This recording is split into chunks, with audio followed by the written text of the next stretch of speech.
ഓം നമ ശിവായ. ഓം ഗണപതേ നമ. ഓം നമോ നാരായണായ. നമസ്കാരം പ്രിയപ്പെട്ടവരെ. നമ്മുടെയൊക്കെ ജീവിതത്തിൽ എത്ര പ്രയത്നിച്ചാലും ചിലപ്പോൾ ഫലങ്ങൾ ലഭിക്കാതെ പോകാറുണ്ട്. പ്രതീക്ഷയോടെ തുടങ്ങുന്ന കാര്യങ്ങൾ അവസാന നിമിഷം തടസ്സപ്പെടുക, വീടിനുള്ളിൽ ഐശ്വര്യം കെട്ടുപോയതുപോലെ തോന്നുക, എപ്പോഴും ഒരുതരം ശൂന്യതയും സാമ്പത്തിക ബുദ്ധിമുട്ടുകളും അനുഭവപ്പെടുക. ഇത്തരം സന്ദർഭങ്ങളിൽ മനസ്സ് തളരുന്നത് സ്വാഭാവികമാണ്. എന്നാൽ ഭാരതീയ ഋഷി പരമ്പര നമുക്കായി പകർന്നു നൽകിയ അറിവിന്റെ അക്ഷയഖനിയായ വേദങ്ങളിൽ ഇതിനെല്ലാം പരിഹാരമുണ്ട്.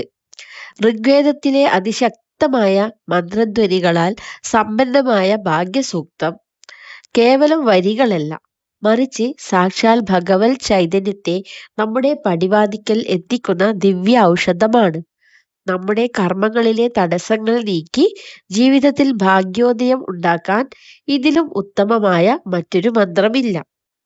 സൂര്യ തേജസ്സോടെ നമ്മുടെ ജീവിതത്തിലെ ഇരുട്ടിനെ മാറ്റുന്ന ഐശ്വര്യദായകനായ ഭഗൻ എന്ന ദേവതയെ സ്തുതിക്കുന്ന ഈ മന്ത്രത്തിന്റെ പൊരുളും അത് ജപിക്കുന്നതിലൂടെ നമ്മുടെ ജീവിതത്തിൽ സംഭവിക്കുന്ന അത്ഭുതകരമായ മാറ്റങ്ങളും എന്തൊക്കെയാണെന്ന് ഇന്നത്തെ വീഡിയോയിലൂടെ നമുക്ക് ഭക്തിപൂർവ്വം മനസ്സിലാക്കാം.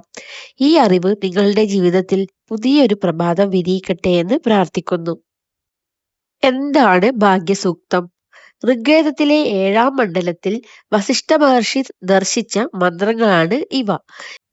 ഈ പ്രപഞ്ചത്തിലെ സർവ്വ ഐശ്വര്യങ്ങളുടെയും അധിപനായ ഭഗൻ എന്ന ദേവനെയാണ് ഇതിൽ പ്രകീർത്തിക്കുന്നത്. ഉദയസൂര്യന്റെ ചൈതന്യമുള്ള ആ ഭഗവാൻ നമ്മുടെ ഉള്ളിലെ അജ്ഞാനമാകുന്ന ഇരുട്ടിനെ മാറ്റുന്നു. ഈ മന്ത്രത്തിന്റെ പൊരുൾ അതിമനോഹരമാണ്. നാം പ്രാർത്ഥിക്കുന്നത് ഇങ്ങനെയാണ്: ഹേ ജഗദീശ്വര, പ്രഭാതത്തിൽ ഞങ്ങൾ അങ്ങേ സ്തുതിക്കുന്നു. അഗ്നിയും ഇന്ദ്രനും വരുണനും അശ്വിനി ദേവന്മാരും ഞങ്ങളെ അനുഗ്രഹിക്കട്ടെ. പ്രഭാതത്തിൽ തന്നെ ഈശ്വര സ്മരണയോടെ ഉണരുന്ന ഞങ്ങളുടെ ജീവിതത്തിലേക്ക് ഭാഗ്യത്തെ നയിക്കണമേ. രാജാവിനും ദരിദ്രനും ഒരുപോലെ ആശ്രയമായ ഭഗവാനെ, അവിടുന്ന് ഞങ്ങളുടെ ഗൃഹങ്ങളിൽ ഐശ്വര്യമായിട്ട് നിറയണമേ. ഞങ്ങൾക്ക് ഉത്തമമായ സമ്പത്തും സമ്പൽ സമൃദ്ധികളും നൽകി അനുഗ്രഹിക്കണമേ. ഇത് വെറും ഒരു സമ്പത്തിനായുള്ള പ്രാർത്ഥനയല്ല, മറിച്ച് നമ്മുടെ കർമ്മഫലങ്ങൾ ശുദ്ധീകരിച്ച് ഭാഗ്യത്തെ നമ്മിലേക്ക് ആകർഷിക്കാനുള്ള ഒരു ആത്മീയ ആഹ്വാനമാണ്. ഭാഗ്യസൂക്തം ഭക്തിയോടെ കേൾക്കുന്നതും ജപിക്കുന്നതും നമ്മുടെ ജീവിതത്തിൽ വരുത്തുന്ന മാറ്റങ്ങൾ പറഞ്ഞറിയിക്കാനാവില്ല. ആചാര്യന്മാർ പറയുന്ന പ്രധാന ഗുണങ്ങൾ എന്തൊക്കെയാണെന്ന് നമുക്ക് നോക്കാം. കർമ്മ തടസ്സങ്ങൾ നീങ്ങുന്നു. എത്ര പരിശ്രമിച്ചിട്ടും തടസ്സപ്പെടുന്ന കാര്യങ്ങൾ, അത് വിവാഹമാകട്ടെ, ഗൃഹനിർമ്മാണമാകട്ടെ, ഭാഗ്യസൂക്ത ജപത്തിലൂടെ ആ തടസ്സങ്ങൾ നീങ്ങി ശുഭപര്യവസാനമുണ്ടാകുന്നു.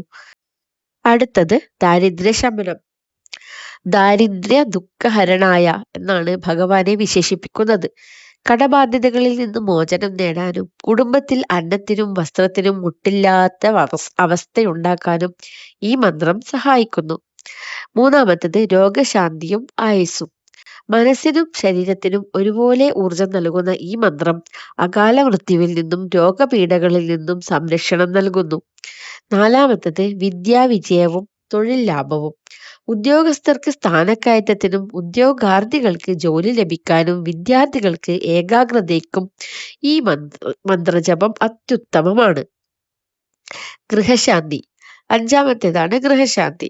വഴക്കുകളും അശാന്തിയും നിറഞ്ഞ വീടുകളിൽ ഭാഗ്യസൂക്തം ജപിക്കുന്നത് കുടുംബാംഗങ്ങൾക്കിടയിൽ സ്നേഹവും ഐശ്വര്യവും വളർത്താൻ കാരണമാകുന്നു. നമ്മുടെ കേരളത്തിലെ മഹാക്ഷേത്രങ്ങളിൽ എല്ലാം തന്നെ ഏറ്റവും പ്രധാനപ്പെട്ട വഴിപാടാണ് ഭാഗ്യസൂക്ത പുഷ്പാഞ്ജലി.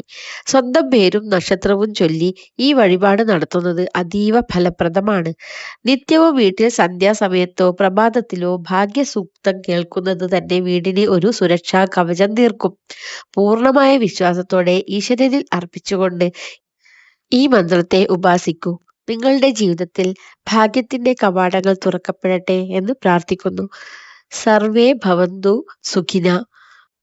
നിങ്ങൾക്ക് ഈ വീഡിയോ ഇഷ്ടമായെങ്കിൽ ലൈക്ക് ചെയ്യാനും അതുപോലെ തന്നെ എൻ്റെ ചാനൽ സബ്സ്ക്രൈബ് ചെയ്യാനും മറക്കരുത്. അതുപോലെ തന്നെ നോട്ടിഫിക്കേഷൻ ബാർ എനേബിൾ ചെയ്ത് അതിൽ ഓൾ എന്ന് സെലക്ട് ചെയ്താൽ ഞാൻ വീഡിയോ പബ്ലിഷ് ചെയ്യുന്ന സമയത്ത് തന്നെ നിങ്ങൾക്ക് അതിൻ്റെ നോട്ടിഫിക്കേഷൻ വരുന്നതാണ്. പുതിയൊരു ടോപ്പിക്കുമായിട്ട് നമുക്ക് അടുത്ത ദിവസം തന്നെ കാണാം. ഓം നമഃ ശിവായ.